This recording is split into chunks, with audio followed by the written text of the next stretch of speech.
Bueno, en 1914 publica Nuestro conocimiento del mundo exterior como un campo para un método científico en filosofía. Él había dado una serie de conferencias poco tiempo antes sobre este tema y el libro se basa en eso. De alguna manera es un intento, uno de los primeros intentos de construir lo que modernamente se llama filosofía científica, que por supuesto uno de sus más grandes exponentes contemporáneos es Mario Bunge, ¿no? Pero no es el único, hay otros. En cuanto a una filosofía que incorpore muchas de las herramientas de la ciencia, eh, sobre todo herramientas formales, matemáticas, no matemáticas en el sentido que uno tiene de la matemática de sumar y restar, sino más herramientas formales, o sea, lógicas, no lógicas, pero formales, ¿no? Por eso el título del libro, ¿no? O sea, nuestro conocimiento del mundo exterior como un campo para un método científico en filosofía. Em, una de las ideas fuerza es aplicar los métodos ¿cuál es la nueva lógica? Bueno, como yo les dije, así como el libro el sistema tolemaico del sistema solar, el modelo tolemaico fue el más exitoso porque estuvo vigente más de 1200 años, hasta que apareció Copérnico.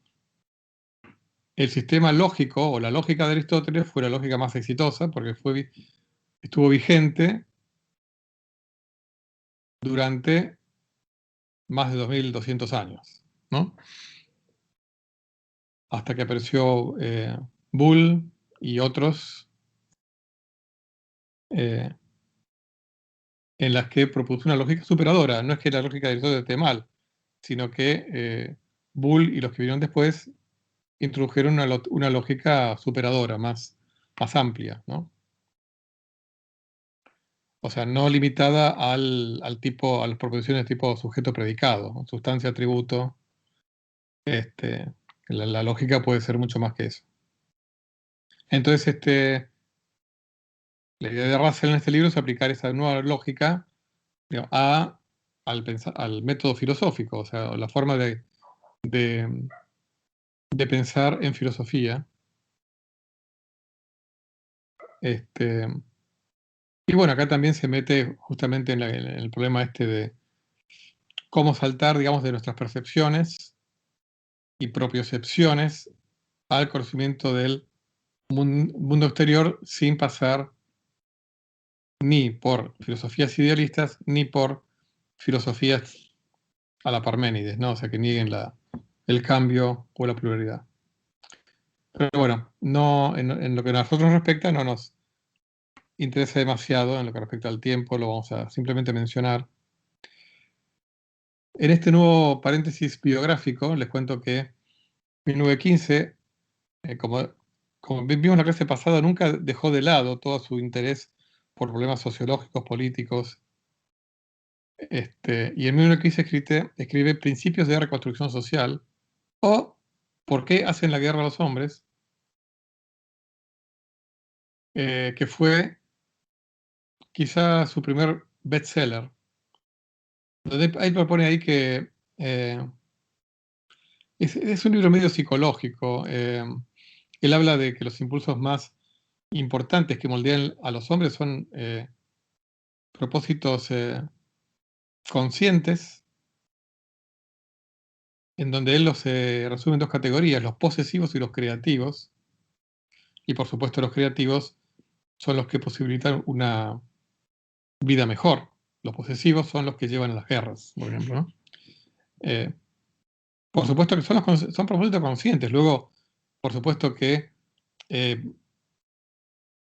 Freud y muchos psicoanalistas van a decir que los posesivos tienen que ver con cuestiones no resueltas de otro tipo, los creativos pueden tener que ver con sublimaciones de energías de otro tipo, etcétera, ¿no? Pero digamos, como propósitos conscientes, si uno se dedica más a fomentar y satisfacer los creativos y no tanto los posesivos, es menos probable que uno termine haciendo la guerra, ¿no? Este, por supuesto que, como algunos de ustedes sabrá, fue un gran pacifista en la Primera Guerra Mundial. Fue miembro del Comité contra el Aislamiento y bueno, en 1916 fue despedido del Trinity College, a pesar de que la mayoría de los fellows, o sea, de los miembros del college, estaba en contra de que se fuera, pero las autoridades lo despidieron. Siempre las autoridades más en línea con las autoridades de las autoridades, ¿no? O sea, con las autoridades políticas del país. Finalmente, en 1918 fue encarcelado durante 6 meses porque se había manifestado públicamente en contra de invitar a Estados Unidos a entrar en la guerra, obviamente del lado del Reino Unido, ¿no? Bueno, ¿se acuerdan? No, pero esto no se los comenté, pero eh, Henry Bergson viajó a Estados Unidos en representación del gobierno francés para disuadir a Estados Unidos de que entrara en la guerra. Eh, Ojo, acá, si quieren, yo no hago juicio de valor, porque bueno, una guerra siempre es un tema difícil, pero bueno, son distintos tipos de comportamiento. En esos 6 meses publicó un libro muy, muy lindo de leer. Eh,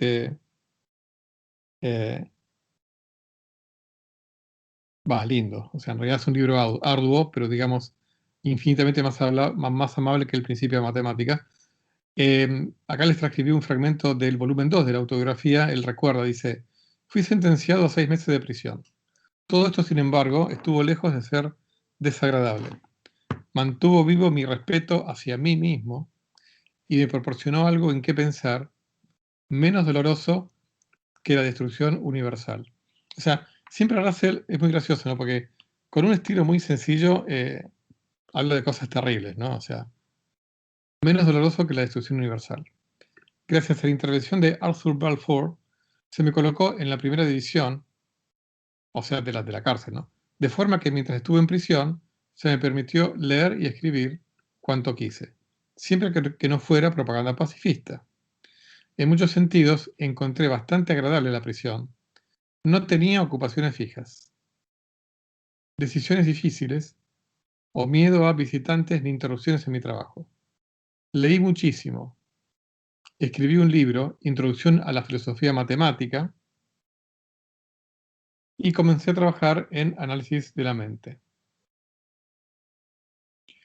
Bueno, esto lo traduje, en realidad es análisis, o sea, está bien, o sea, es análisis de la mente, aunque si lo buscan en español van a encontrar ediciones que dicen análisis del espíritu. Ojo, este libro, que es el que le dije que realmente es muy interesante de leer, yo lo he leído en parte. No confundan, no es filosofía de la matemática, sino introducción a la filosofía matemática, ¿ok? Que no es lo mismo. Me interesaban bastante mis compañeros de prisión, que no me parecían en ningún modo moralmente inferiores al resto de la gente, aunque en general estaban un poco por debajo del nivel de inteligencia normal, como lo demostraba el hecho de que los hubiesen aprendido, ¿no? Acá también muestra lo que también todos vivimos día a día en nuestro país y en muchos otros países, que, digamos, muchos de los grandes delincuentes, en realidad, al tener un nivel eh, intelectual y de recursos importante, evitan que sean aprendidos. Bueno, acá ya Russell lo decía hace 100 años, ¿no? Que estaban un poco por debajo del nivel de inteligencia normal, como le demostraba el hecho de que los hubiesen aprendido. En 1920, bueno, luego fue liberado, terminó la guerra. En 1920 viajó a Rusia. Como yo les comenté, Russell siempre tuvo algunas, digamos, fue siempre bastante socialista en lo económico y liberal en lo político. Se sintió inicialmente atraído por la revolución bolchevique. Entonces viajó en 1920 a Rusia como parte de una delegación del Partido Laborista. Y ese mismo año publicó un libro llamado La práctica y la teoría del bolchevismo. Bueno, él también en su autobiografía recuerda un poco algunas cosas de esa visita. Él fue con buena predisposición, ¿no? A ver cómo era el proceso marxista soviético. Estuvo en una entrevista bastante larga con Lenin, de más de una hora, pero no se llevó una buena digamos, impresión ni del líder ni del proceso que estaba viviendo la Unión Soviética.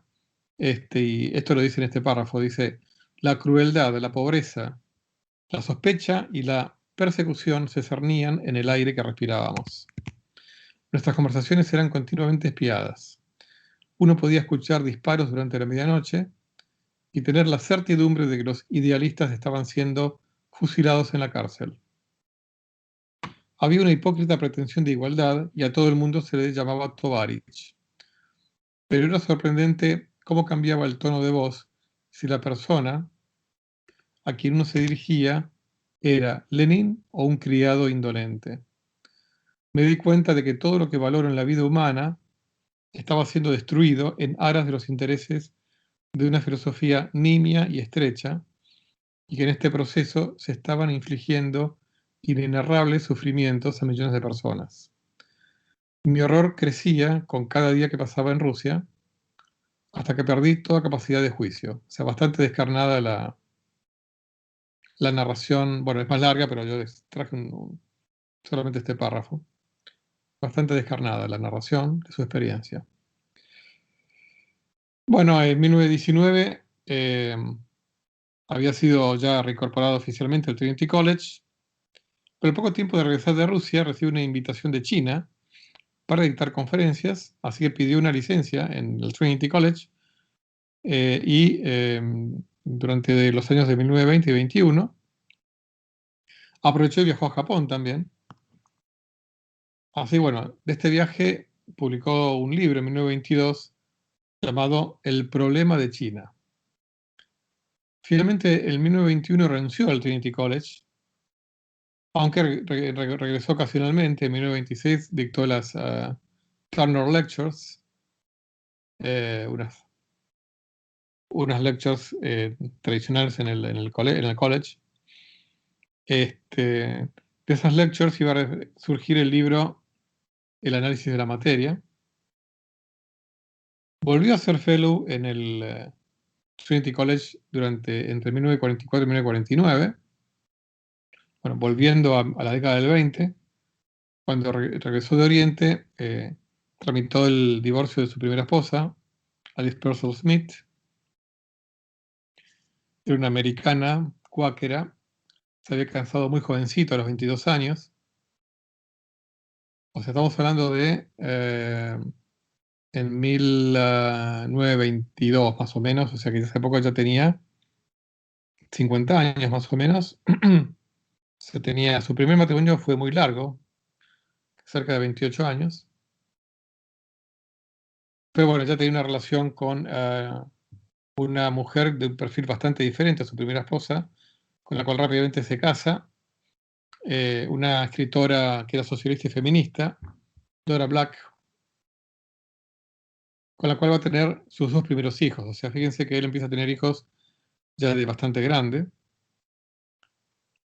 Y bueno, a causa de la paternidad se empezó a interesar en la educación de los niños, no de los suyos, sino de los niños en general, y junto con Dora Black fundaron una escuela de educación experimental, la Beacon Hill School.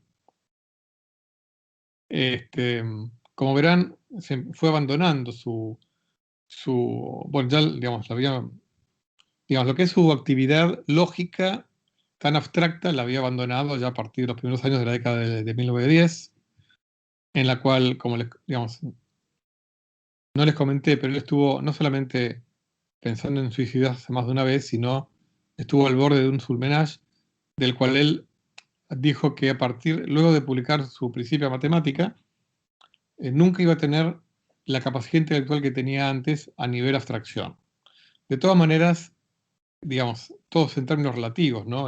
Porque era un hombre superdotado, no tener esa capacidad significó que publicara libros, ¿no? Como el que escribió en la cárcel, ¿no?, de filosofía matemática, que igual tiene un nivel de abstracción importante. Obviamente no en el nivel de los principios de matemática, pero realmente intelectualmente no se nota ese surmenage o semi-surmenage que tuvo y que según él lo dejó con menor capacidad que tenía antes, ¿no? Pero bueno, sus intereses fueron diversificándose. Escribió muchos libros, algunos de divulgación, o algunos de parcial divulgación. Muchos fueron bestsellers que le ocasionaron importantes ingresos. Por ejemplo, el ABC de los átomos de 1923. O sea, aparte, él siempre estuvo interesado en la ciencia, en particular en la física. Otro libro, también bestseller, Ícaro o el futuro de la ciencia, 1924. El ABC de la relatividad, una linda introducción didáctica a la relatividad, acerca de lo que yo creo, de 1925. Uno que fue realmente muy bestseller fue el libro sobre la educación, especialmente en la primera infancia. Un libro bestseller, pero también muy polémico, que le trajo problemas, fue Marriage and Morals, el matrimonio y la moral, en donde, bueno, abogaba por justamente el amor libre, el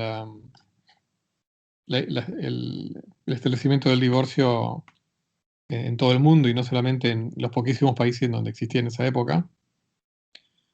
Y un libro que ese sí se lo recomiendo mucho es La conquista de la felicidad, The Conquest of Happiness, que realmente es, digamos, una especie de libro de autoayuda filosófico, que creo que hasta es recomendable como libro para recomendárselo, no sé, a un hijo adolescente incluso. Bueno, esa experiencia con el Beacon Hill School duró algunos pocos años, pero bueno, no, digamos, era una educación, era un experimento en buena parte con poca disciplina, con mucha libertad para que los alumnos exploraran y descubrieran, y bueno, tuvo algunos logros, pero también unos cuantos fracasos. Así, bueno, en 1931 falleció su hermano mayor, Frank, que yo se les comenté de paso en la clase pasada, con lo cual legalmente Bertrand se convirtió en el tercer conde Russell, pasó a ser Lord Russell. Bueno, en 1927, quizá el libro más famoso de Russell a nivel popular es el libro ¿Por qué no soy cristiano?, que es en realidad uno de los capítulos de ese libro, que surgió de una conferencia con ese título que dictó en 1927 en el Ayuntamiento de Battersea, en el sur de Londres, bajo, claro, una conferencia así, se imaginan que no podía haberla dado en la Abadía de Westminster, o sea, lo dio bajo los auspicios de la Sociedad Secular Nacional. Bueno, algunos de ustedes quizás hayan leído este capítulo, al menos, donde refuta una serie de argumentos tradicionales, ¿no?, a favor de la existencia de Dios, como el argumento del diseño o del propósito.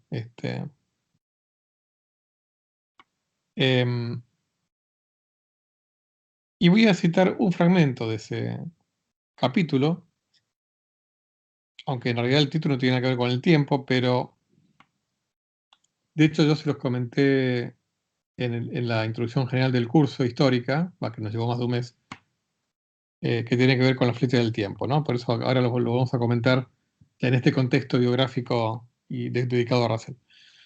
Dice, cuando se examina el argumento del plan, es asombroso que la gente pueda creer que este mundo, con todas las cosas que hay en él, con todos sus defectos, fuera lo mejor que la omnipotencia y la omnisciencia han logrado producir en millones de años. Entre otras cosas, acabó un palo contra Leibniz, ¿no? Pero también contra infinidad de teólogos que han recurrido al argumento de diseño como uno de los argumentos de la existencia de Dios. Yo realmente no puedo creerlo.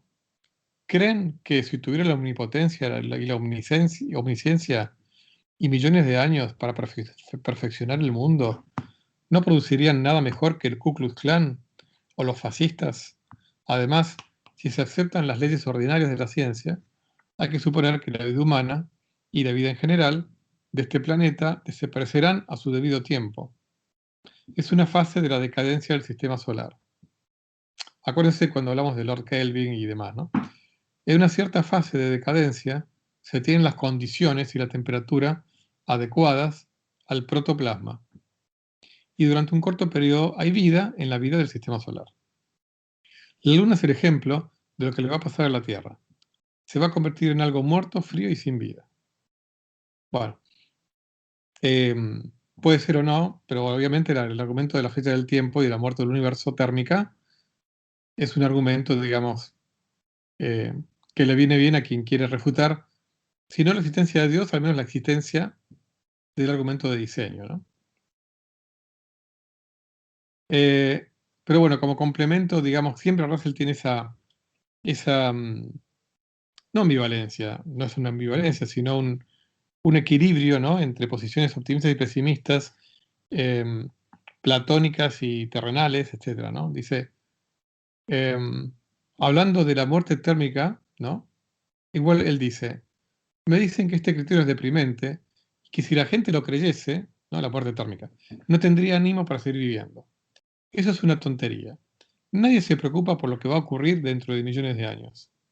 Aunque crean que se está preocupando por ello, en realidad se engañan a sí mismos. Se preocupan por cosas mucho más mundanas, aunque solo sea una mala digestión. O sea, acá aparece el Russell concreto, ¿no? Pero nadie es realmente desdichado al pensar lo que le va a ocurrir a este mundo dentro de millones de años. Por lo tanto, aunque es una triste opinión el suponer que va a desaparecer la vida, al menos se puede pensar así, acá va a aparecer el Russell irónico que siempre aparece también, al menos se puede pensar así, aunque a veces cuando contemplo las cosas que hace la gente con su vida, es casi un consuelo, ¿no?, al suponer que va a desaparecer la vida, no es lo bastante para hacer la vida miserable, ¿no?, pensar que el mundo se va a destruir. Solo hace que la atención se vuelva hacia otras cosas, ¿ok? No me digan si leer estos fragmentos no lo relaja a uno, ¿no? O sea, muchos de los, de los textos de Russell son también una invitación a disfrutar de la vida, ¿no? Lo cual no significa una invitación a ser egoísta, porque también Russell tiene muchos escritos de compromiso. Justamente, es una invitación a disfrutar de la vida sin dejar de también estar comprometido con la vida, ¿no?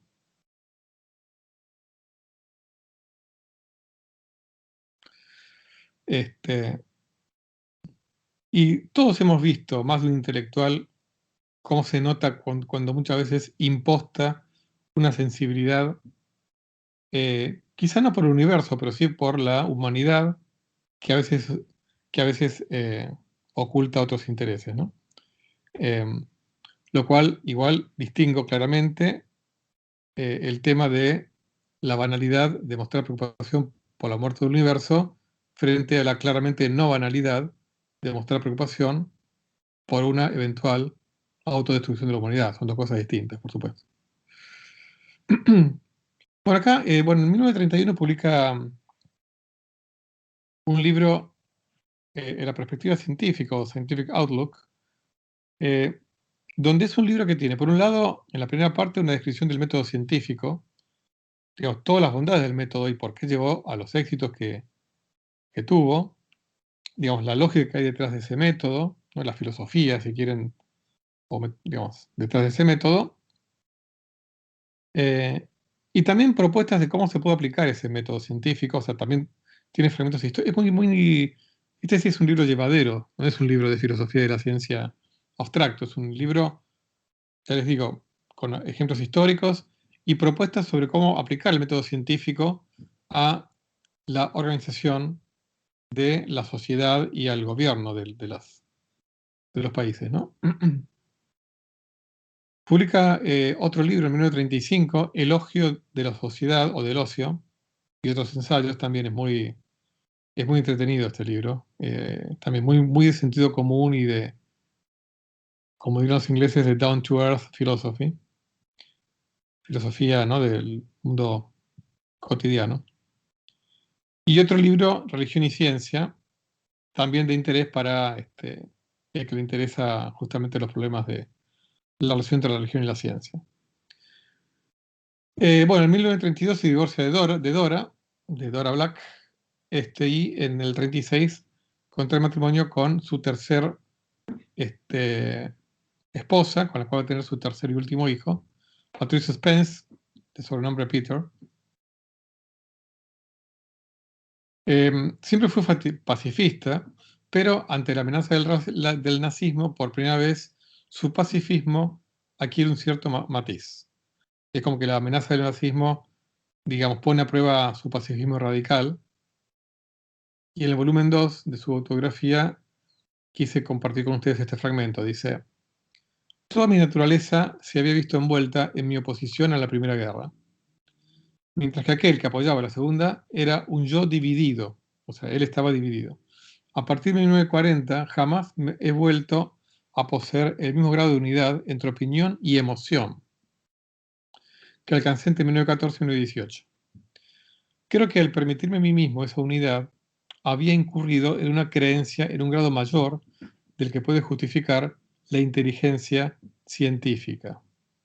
Seguir el proceso intelectual científico, a donde quiera que éste lleve, me ha parecido siempre el más imperativo de los preceptos morales, y he seguido este precepto aun cuando supusiera una pérdida de lo que yo mismo considerara profunda visión espiritual.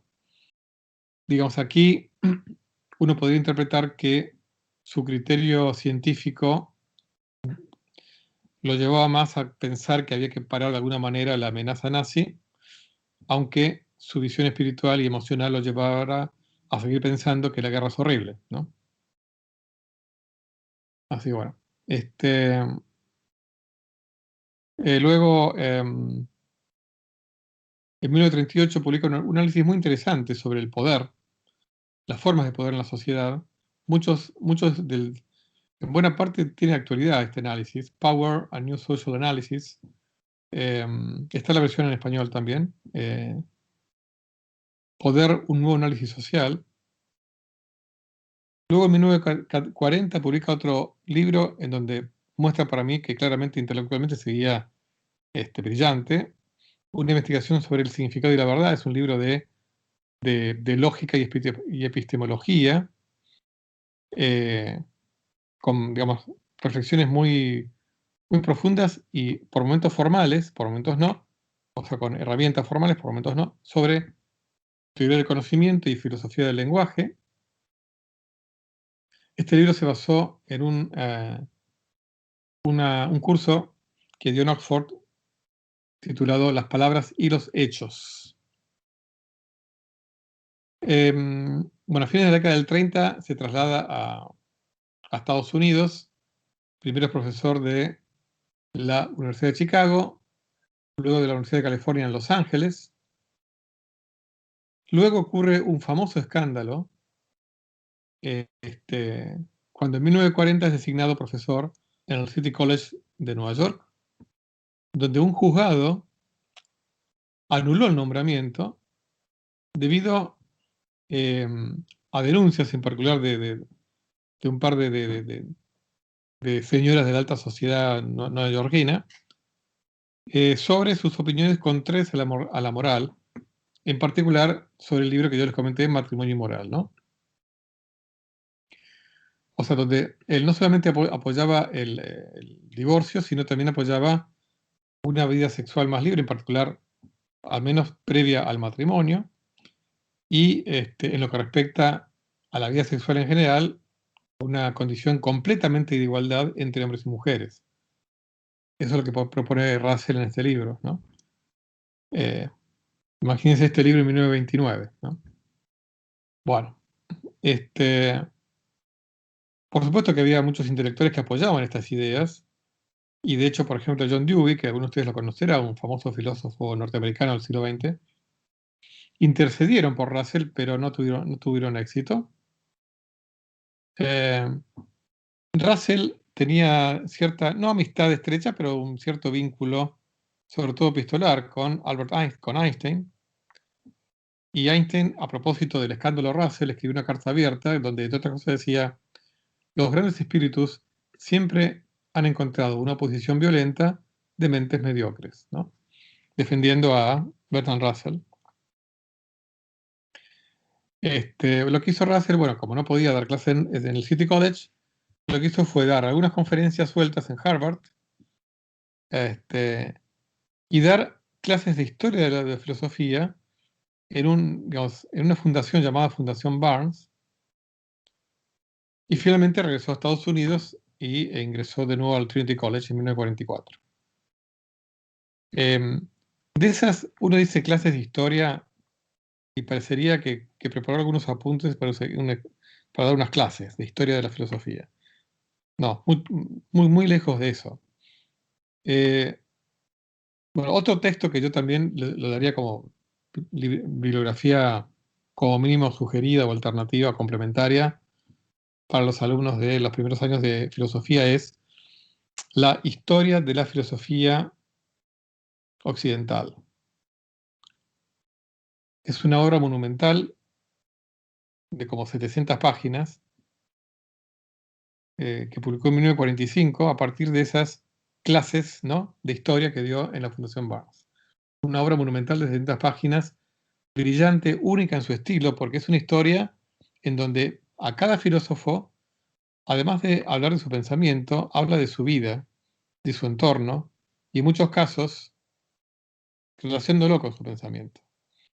Es lo que, bueno, en Historia de la Ciencia suelo comentar, ¿no? Es una especie de historia externa e interna de la filosofía, ¿no? Bueno, de hecho, su título completo es Historia de la Filosofía Occidental y su conexión con las circunstancias políticas y sociales desde los tiempos más antiguos o tempranos hasta la actualidad, ¿no? Así, muy recomendable este, ese libro, y además les cuento que fue un bestseller también, ¿no? Este, la última vez que estuvo en Estados Unidos fue en Princeton. Él recuerda siempre en el volumen 2 de la autobiografía, bueno, en Princeton, como algunos de ustedes quizás sepan, en la década del 30 y 40 estaba Einstein, ¿no? ¿Se acuerdan que él se tuvo que exiliar por el ascenso de los nazis? Entonces, estando en Princeton, pudo frecuentar de forma personal muchas veces a Einstein, y él recuerda, ¿no? En Princeton llegué a conocer muy bien a Einstein. Solía ir a su casa una vez a la semana para discutir con él, con Gödel y con Pauli. Antes de seguir, Gödel es el del teorema de Gödel, donde, creo que se lo comenté en alguna clase, él demuestra, Kurt Gödel demuestra que la aritmética es un sistema incompleto, en el sentido que hay verdades de la aritmética que no pueden ser demostradas con el sistema axiomático de Peano. Lo cual también fue el teorema de Gödel, que fue publicado creo que en 1933 por ahí, fue un golpe indirecto al monumental edificio construido por Russell y Whitehead, ¿no?, con los principios de matemática, de construir toda la matemática a partir de la lógica, porque eso incluía construir toda la aritmética de Peano a partir de la lógica, ¿no?, que lo lograron, o sea, lo lograron. El tema es que este teorema de Gödel fue un golpe en el sentido de que, por más que digamos, nadie le quita el logro a Russell y Whitehead, pero así como uno puede construir la aritmética del Peano, o sea, digo, todos los teoremas de suma, resta, multiplicación de los números naturales, básicamente, y luego de los números reales, así como uno puede construir todo eso con la lógica, resulta que todo ese sistema no puede demostrar todas las verdades o todos los teoremas verdaderos que tiene la aritmética, ¿no? Bonnie Pauli es uno de los pioneros de la mecánica cuántica, Wolfgang Pauli, famoso por el principio de Pauli, y que dice que dos partículas idénticas que tengan spin un medio, no importa qué es eso, pero el electrón es una partícula tal, no pueden estar en el mismo estado cuántico. Bueno, así que hubiera sido interesante grabar estas reuniones entre Russell, Einstein, Gödel y Pauli, ¿no? El más grande lógico de todos los tiempos, el más grande físico de todos los tiempos, quizá incluyendo a Newton, y uno de los más grandes físicos del siglo XX, imagínense, y uno de los más grandes filósofos del siglo XX. Imagínense esas conversaciones. Bueno, sigue Russell. En cierto modo, estas discusiones resultaban decepcionantes porque aunque los tres eran judíos, exiliados y con intenciones cosmopolitas, pues Russell no era judío, ¿no? Pero los otros tres sí, encontré que los tres poseían el prejuicio alemán en contra de la metafísica. Y a pesar de nuestros intensos esfuerzos, nunca alcanzamos unas premisas comunes a partir de las que discutir. Gödel resultó ser un auténtico platónico y aparentemente creía que un auténtico no estaba ya fijado en el cielo, donde los lógicos virtuosos podían esperar encontrarlo. Siempre Russell con su humor, ¿no? O sea, se refiere al no de la operación lógica no. O sea, en el mundo platónico, si está el número 3, en la operación suma también va a estar el no, así como está el y, ¿no? Entonces, bueno, por eso les digo que leer la autobiografía de Russell es muy, muy entretenido. Bueno, en 1948 publica esta monumental obra que les comenté, El conocimiento humano, sus alcances y sus límites, del cual ahora vamos a comentar un par de fragmentos relacionados al tiempo. Se compone de 6 partes. La primera se llama El mundo de la ciencia, en donde lo que hace es describir un poco las distintas disciplinas científicas. Tiene cosas en común con este libro que les comenté antes, em, este, sobre el método científico y demás. En la segunda parte, se llama El lenguaje, retoma algunos problemas que había analizado en otras obras anteriores sobre la relación entre las palabras, los hechos, el lenguaje en general. Como verán, es una obra monumental que trata sobre el conocimiento humano desde varias perspectivas. En la tercera parte habla de ciencia y perfección, ¿no?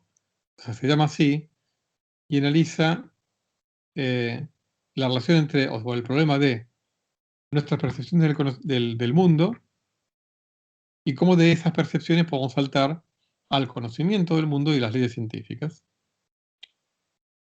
El capítulo quinto de esa tercera parte se titula El tiempo en la experiencia. En realidad recapitula algunas ideas de libros anteriores, como Lógica y Misticismo, y en relación a nuestra percepción del tiempo, pero tiene aportes nuevos, producto de la madurez de Russell. Por eso es que quise citarles el último párrafo de ese capítulo. Dice: hay dos fuentes de nuestro conocimiento del tiempo. Una es la percepción de la sucesión dentro del propio presente especioso. Acuérdense el de William James, ¿no? La otra es la memoria. Puede percibirse el recordar y se halla que tiene una cualidad de mayor o menor lejanía, en virtud de la cual todos mis recuerdos presentes pueden ser ubicados en un orden temporal. Pero este tiempo es subjetivo y es menester distinguirlo del tiempo histórico. Este tiempo tiene con el presente la relación de precedencia que conozco por la experiencia del cambio dentro de un presente especioso. Porque como yo les dije, ¿no? El cambio uno lo percibe en un presente especioso, no puntual. El presente especioso tiene memoria incorporada. En el tiempo histórico, todos mis recuerdos presentes son ahora. O sea, mis recuerdos presentes son ahora. Pero en la medida en que son verídicos, apuntan a sucesos del pasado histórico. No hay ninguna razón lógica por la cual mis recuerdos deban ser verídicos. En lo que la lógica puede indicar, todos mis recuerdos presentes podrán ser exactamente lo que son, aunque nunca hubiera habido un pasado histórico. O sea, en realidad no tenemos certeza de que nuestros recuerdos remitan a sucesos que verdaderamente ocurrieron. Nuestro conocimiento del pasado, por lo tanto, depende de algún postulado que no puede ser descubierto por el mero análisis de nuestros recuerdos presentes. O sea, lo que dice Russell es que hay que hacer un salto epistemológico. Así como uno hace un salto inductivo, que a veces tiene la ayuda de la imaginación, de la creatividad. O sea, en ese sentido Russell no era un inductivista, ni mucho menos un inductivista ingenuo. También hay que hacer un salto epistemológico para creer en que el pasado existió a un nivel objetivo. Porque nuestros recuerdos son percepciones actuales, nuestros recuerdos son propiocepciones en la actualidad que tienen la forma de recuerdos traídos a la conciencia. Pero no es más que eso. Hacemos un salto al inferir de nuestros recuerdos y de la lectura de otros documentos, que al fin y al cabo no son lo mismo, son recuerdos vertidos en una página, ¿no? Ese salto a creer en un pasado que existió, ¿no? Bueno, siguiendo entonces con el libro El conocimiento humano, la parte cuarta se dedica a discutir la noción de concepto científico, y el capítulo 5 de esa parte cuarta trata sobre el tiempo público y el privado, ¿no? O sea, tiempo subjetivo versus objetivo. Entonces, primero discute el tiempo objetivo de la era científica o del método científico, concretamente el tiempo newtoniano, ese tiempo absoluto newtoniano, cuáles son sus dificultades y sus ventajas. Luego, y aquí es como que nos recuerda, piensen que el artículo que vimos en la clase pasada sobre el tiempo relacional y absoluto de 1901 fue escrito por él casi 50 años antes que este libro, ¿no? Con lo cual pasó mucha agua bajo el puente en el pensamiento de Russell. En este libro retoma el problema relacionalista, ¿no? Pero aquí trata de no criticar definitivamente el tiempo relacionalista, sino que trata de construir una teoría relacionalista, con lo cual define instante nuevamente como una clase de sucesos o un conjunto de sucesos, pero no se anima a definir un instante universal, sino a un instante asociado a un trozo de materia, que si ese trozo de materia tiene conciencia, bueno, pues lo podemos llamar observador, ¿no? Si no, es un trozo de materia. En esta propuesta de este libro, dos sucesos son simultáneos, como lo había introducido antes. Un concepto primitivo, no porque suceda en el mismo instante, porque no hay instante, sino porque son coexistentes, donde coexistente es una noción primitiva, primigenia. En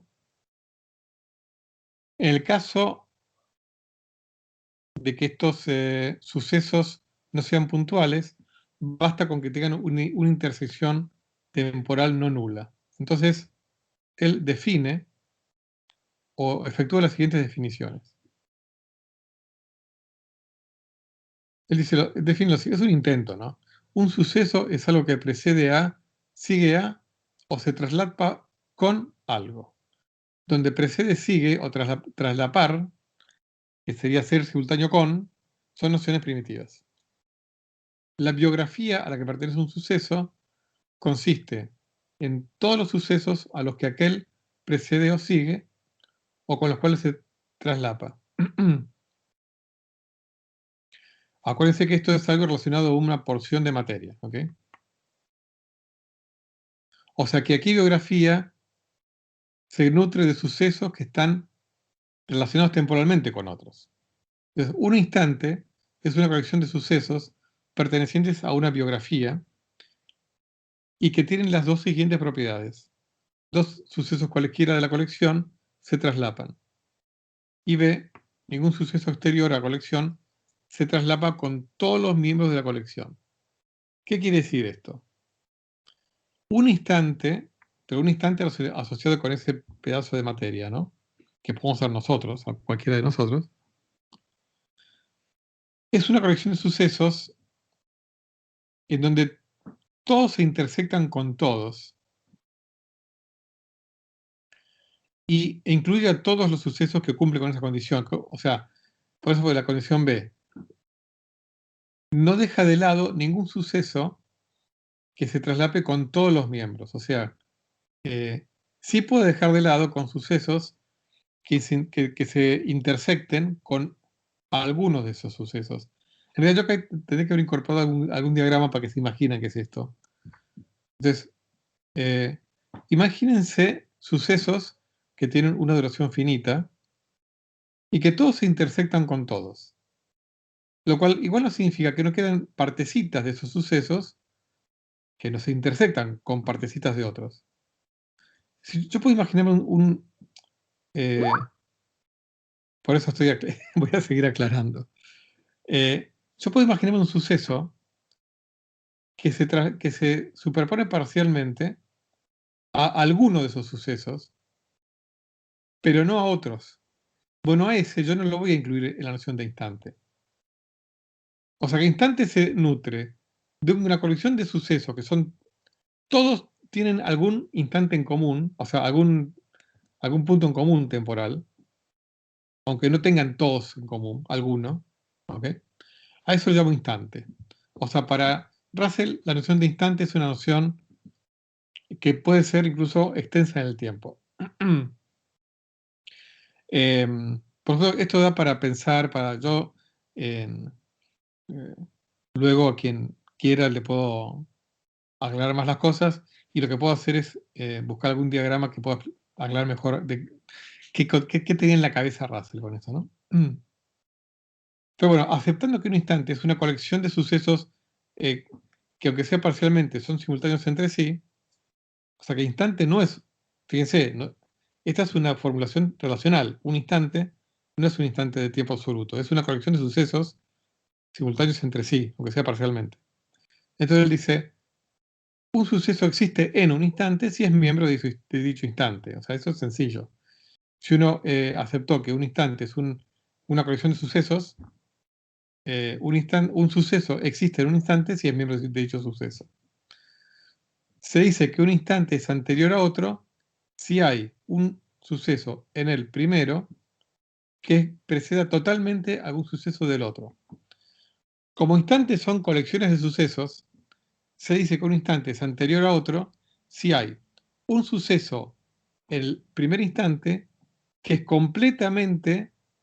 precede completamente a un suceso en el otro instante. O sea que si yo tengo un montón, imagínense en teoría de conjuntos, yo tengo un montón de conjuntos que serían los sucesos, que tienen intersecciones todos con todos, aunque sea parcial. Tengo otro montón de conjuntos, de acuerdo, después mirás el video, Pancho, un abrazo, que son simultáneos entre sí, parcialmente, aunque sea, pero todos se intersectan con todos, esos otros conjuntos. Habrá conjuntos, si quieren, que están más del lado izquierdo, que se intersectan un poco con los que están más del lado derecho de los que están de este lado. Pero va a haber algunos que están del lado izquierdo de este lado que no se intersectan con los que están del lado derecho de este otro. Si eso ocurre, entonces esta colección, que llamamos instante,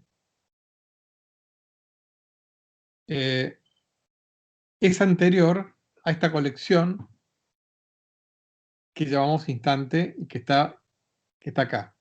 Aunque haya una superposición parcial, pero si hay sucesos enteros que están completamente anteriores a sucesos enteros que están de este lado, entonces decimos que ese instante es anterior al otro. Si no entienden todo, no se preocupen, después lo leen tranquilas, lo charlamos, en serio.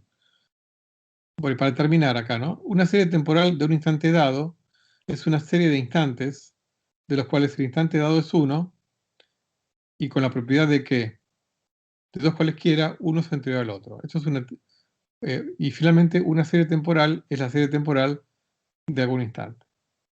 Bueno, no vamos a profundizar en esto, se los quería simplemente introducir. Eh,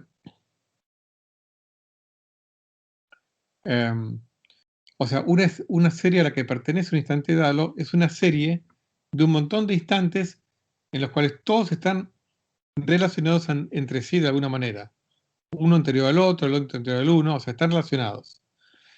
Entonces esta serie va a tener que ver seguramente con una misma cosa, porque Russell trata de es muy cauteloso a la hora de relacionar eventos que involucren a cosas que están separadas, ¿no? O sea, eh,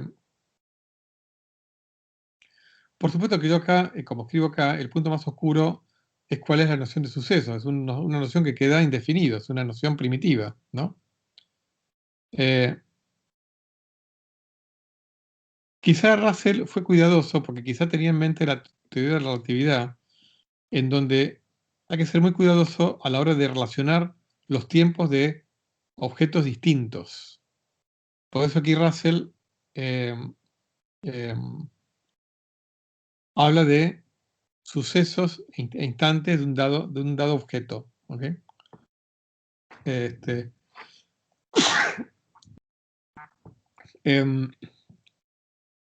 pero bueno, después, digamos, como en la teoría de la relatividad todavía no la hemos visto, no voy a hablar mucho sobre ella. Vamos a seguir. Ya vamos terminando de a poquito. Déjenme extender un poquitito más. Él habla del tiempo t de Newton y dice, si hemos de usar la variable t sin suponer el tiempo absoluto de Newton, debemos hallar un modo de definir la clase de valores de t.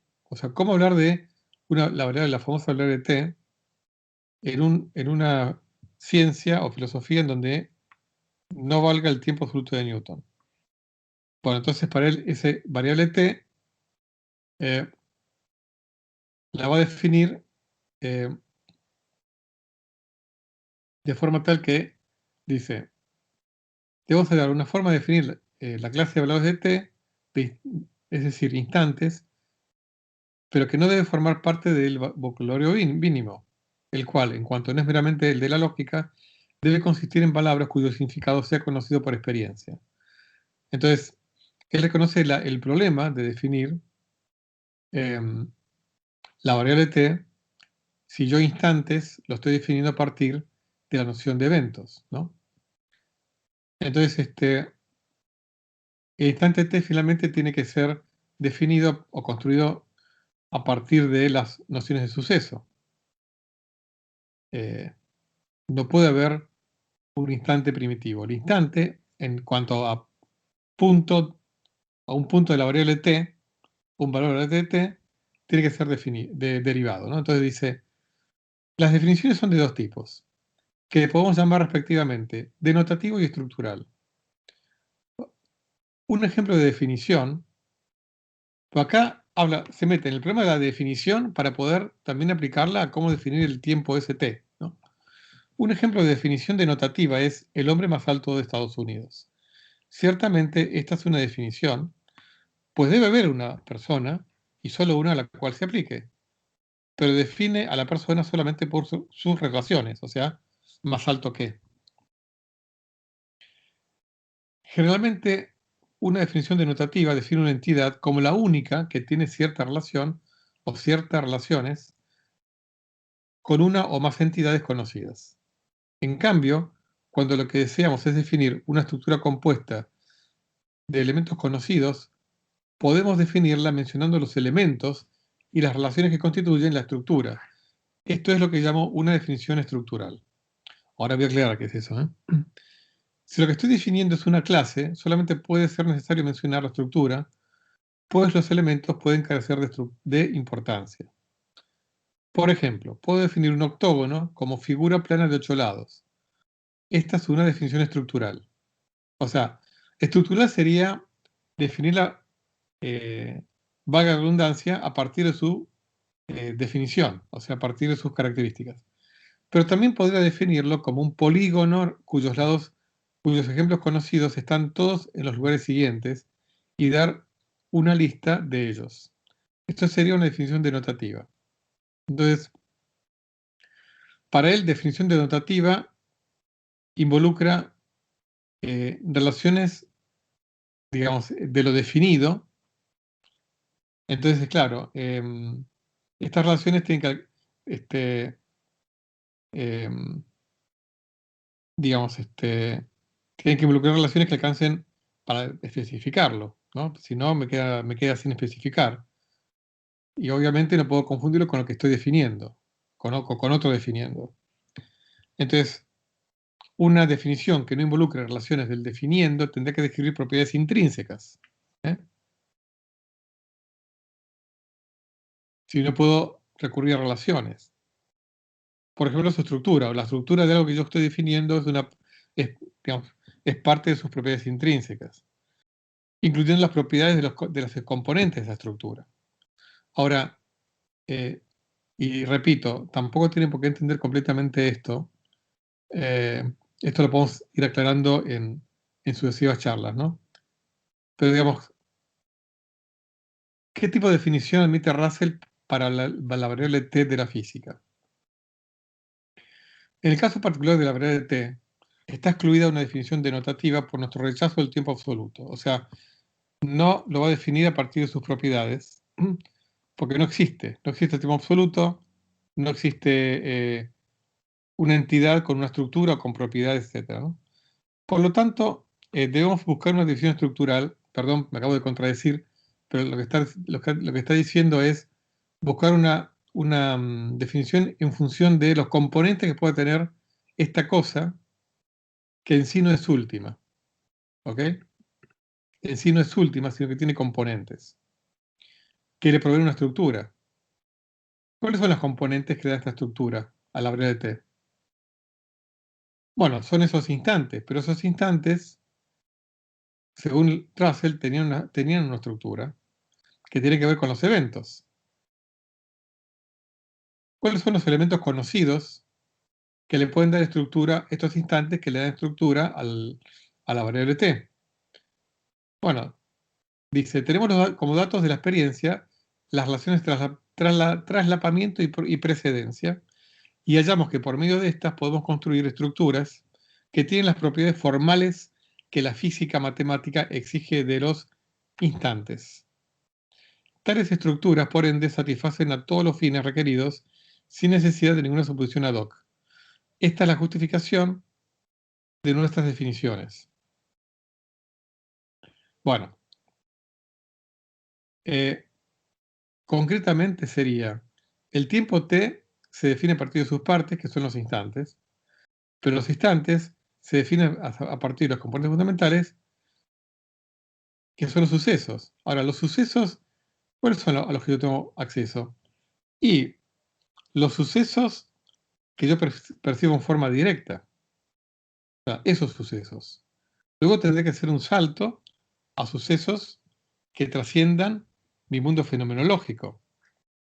Pero esos son los sucesos a los cuales yo tengo acceso. Y por supuesto que esos sucesos van a tener esas propiedades de primitivas, ¿no? De traslapamiento, o sea, simultaneidad, anterior, posterior. Es eso primitivo que aquí uno podría meter a Kant de nuevo y decir, bueno, los sucesos tal como se nos presentan tienen esa estructura primitiva, a priori, de anterior, posterior y simultáneo, ¿no? Muy bien. Vamos a relajarnos. Hasta aquí son nuestro breve raconto de las ideas de Russell. Reconozco que para entender más en profundidad estas últimas ideas habría que estudiar con mucha más profundidad su formulación de los particulares, de lo que es definición denotativa y demás, que bueno, por falta de tiempo no vamos a profundizar. Para eso habría que estudiar más en profundidad, por ejemplo, el libro este de Russell, El conocimiento humano. Pero bueno, como para ir terminando la clase de hoy, déjeme terminar volviendo a la biografía de Russell, sus años finales, ¿no? En 1949, fíjense, ¿no? El mismo año en que tiene el escándalo, perdón, no el mismo año, pero casi cercanamente al escándalo de Nueva York, Jorge VI, el rey de Inglaterra, le otorga la Orden del Mérito. Para corregirme, creo que eran 5 años después de esto, del escándalo en Nueva York. La Orden del Mérito, y en 1950 recibe nada menos que el Premio Nobel de Literatura. En 1952, ya tenía 80 años, se divorcia de Spence, y se carta con su cuarta y última esposa, Edith Finch, quien lo va a acompañar hasta su muerte. Por más que tenga 80 años, todavía le faltaban casi 18 años más de vida. Publica varios libros en los siguientes años sobre, más que nada, temas políticos y sociales. Por ejemplo, El impacto de la ciencia en la sociedad, de 1952. La sociedad humana en la ética y la política, de 1954. O sea, todos problemas políticos, sociales.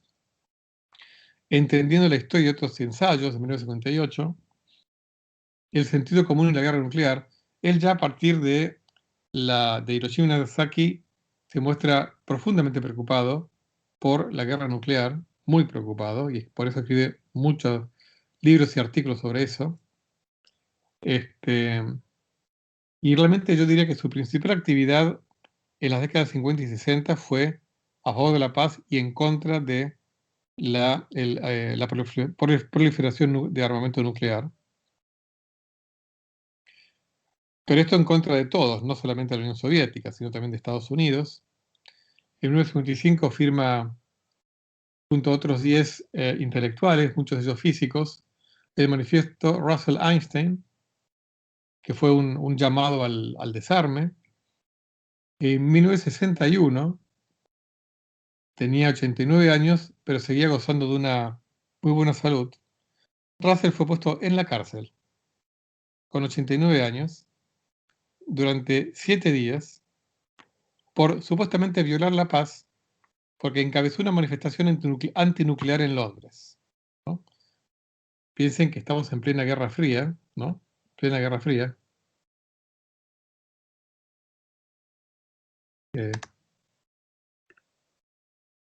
Al año siguiente, en 1962, es donde se produce la crisis de los misiles cubanos.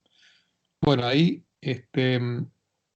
le manda telegramas, intercambia telegramas con Nikita Khrushchev, nada menos, el premier soviético, para evitar el enfrentamiento nuclear. O sea, fíjense, la actividad tenía ya 90 años. ¿Eh?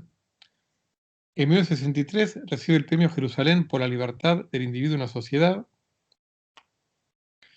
En el año 65 destruye su añeja credencial de miembro del Partido Laborista porque sospechaba que el primer ministro en ese entonces, Harold Wilson, estaba pensando en enviar tropas, y era verdad, ¿no?, a Vietnam en apoyo a Estados Unidos. O sea, como verán, repartía, palos para todos lados. Él fue un firme opositor a la guerra de Vietnam.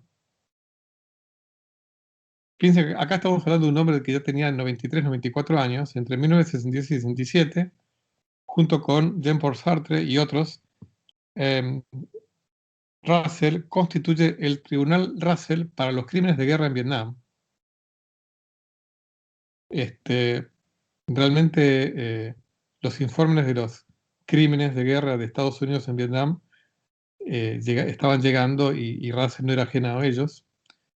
Bueno, entre 1967 y 69 escribe, ¿no?, en cada año sucesivamente, los 3 volúmenes de su autobiografía, en donde se nota que gozaba de una memoria prodigiosa a sus 95, 96 y 97 años, ¿no? En noviembre del año 69 escribe un artículo en The Times, ya tenía 97 años, denunciando los preparativos de juicios públicos en Checoslovaquia. O sea, como verán, también férreo opositor y denunciante de los abusos a los derechos humanos detrás de la cortina de hierro. Protesta en diciembre ante el premier en ese momento, Alexei Kosygin, por la expulsión de el famoso disidente soviético intelectual Alexander Solzhenitsyn de la Unión Soviética de Escritores. El 31 de enero de 1970, seguía teniendo 97 años, redacta un manifiesto condenando la agresión de Israel en Oriente Medio, en particular los bombardeos en territorio egipcio. Bueno, este va a ser su último manifiesto político, ya que 2 días después de redactar este manifiesto, el 2 de febrero, muere de influenza, a los 97 años y medio más o menos, en su casa en Penrhyn-Toydrows o algo así. Esto es gaélico, así que no sé muy bien cómo se pronuncia. En Gales, en el condado de Gwynedd. Así bueno, me pareció también esta discusión de las ideas de Russell sobre el tiempo como una buena oportunidad para compartir con ustedes algunos aspectos de la vida de Russell que me parece remarcables. Así bueno, concluimos estas clases sobre Russell con un fragmento de un libro que publicó en su momento en 1986, cuando cumplió 80 años. Es un libro muy lindo, libro también, Retrato de Memoria y otros ensayos, que también lo agregó en un postscriptum, el tomo 3 de su autobiografía, en estas reflexiones de sus, dice, reflexiones al cumplir 80 años, y con esto terminamos la clase de hoy, es el siguiente. El fracaso interno, de poca importancia para el mundo, ha convertido mi vida mental en una batalla perpetua. Empecé con la creencia más o menos religiosa en un mundo platónico eterno, en el que las matemáticas brillaban con una belleza como la de los últimos cantos del paraíso. Terminé llegando a la conclusión de que el mundo eterno es algo trivial y que las matemáticas son únicamente el arte de decir lo mismo con palabras diferentes. O sea, tautología sería, ¿no? Empecé creyendo que el amor, libre y valeroso, podría conquistar sin lucha el mundo. Y terminé apoyando una guerra cruel y terrible. Esto fue un fracaso. Te refiero a la Segunda Guerra Mundial, ¿no? Pero bajo este fardo de fracasos, soy consciente todavía de algo que considero una victoria. Es posible que haya concebido incorrectamente la verdad teórica, pero no estaba equivocado al pensar que existe tal cosa y que merece que seamos fieles a ella. Puedo haber creído que el camino hacia un mundo de seres humanos, libres y felices, era más corto de lo que realmente es. O sea, es bastante más largo de lo que creía, ¿no? Pero no estaba equivocado al pensar que es posible ese mundo y que merece la pena vivir con la idea de acercarnos a sus límites. He vivido persiguiendo una visión personal y una visión social. La personal, amar lo que es noble, lo que es bello, lo que es benévolo, permitir los arrebatos de intelección que ofrezcan sabiduría a tiempos más mundanos. Social, ver con la imaginación la sociedad que debe ser creada, donde los individuos se desarrollan libremente y donde el odio, la codicia y la envidia se extingan porque no exista nada que pueda alimentarlos. Creo en estas cosas y el mundo, con todos sus horrores, no ha podido conmover esas creencias. Así que bueno, hasta acá es lo que quería compartirles sobre Russell.